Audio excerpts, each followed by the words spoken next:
There are some places on this earth that seem to hold memories right in their very walls.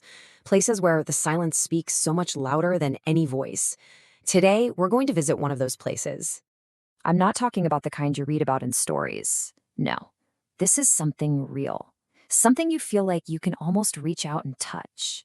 Because what we're looking at, this is the ghost of an entire city, a whole community that, lived and breathed, and then just vanished, all within a single lifetime. It's just adrift out there in the sea, off the coast of Japan. It kind of rises from the waves like some forgotten monolith of concrete and steel. A city completely out of time, just left to the wind and the water. When you see it from a distance, its shape is just unmistakable. They called it Gunkanjima, and that name means, quite literally, Battleship Island. It wasn't built for war, no, but it was absolutely a fortress of industry.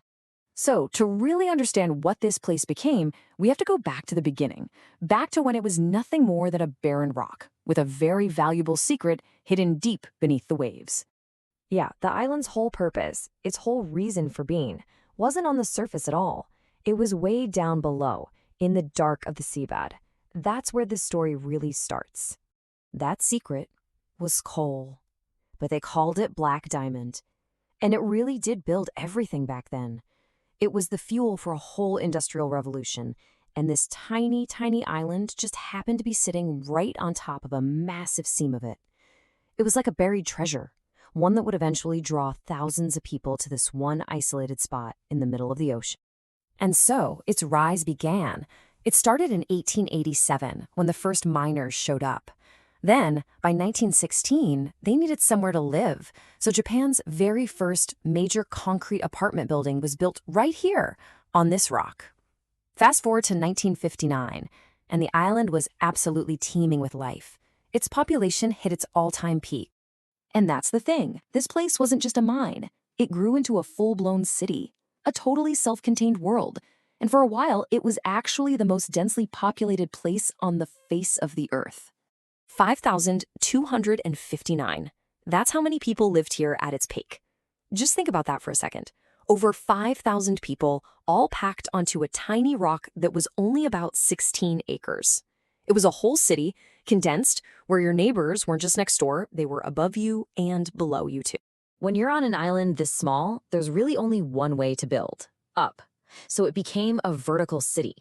The apartment buildings weren't just on the streets. In a way, they were the streets. A crazy labyrinth of stairways and hallways where life was just lived in layers, one stacked right on top of another.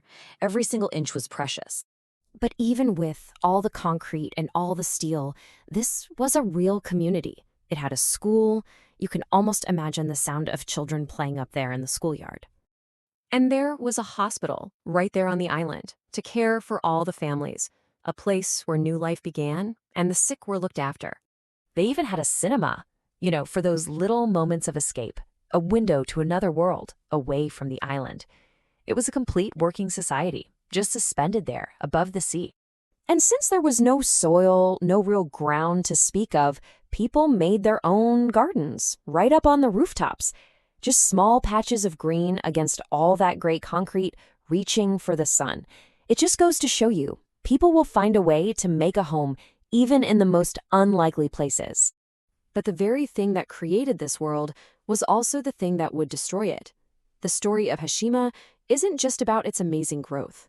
It's also about its sudden, almost unbelievable disappearance. And then, the world simply changed.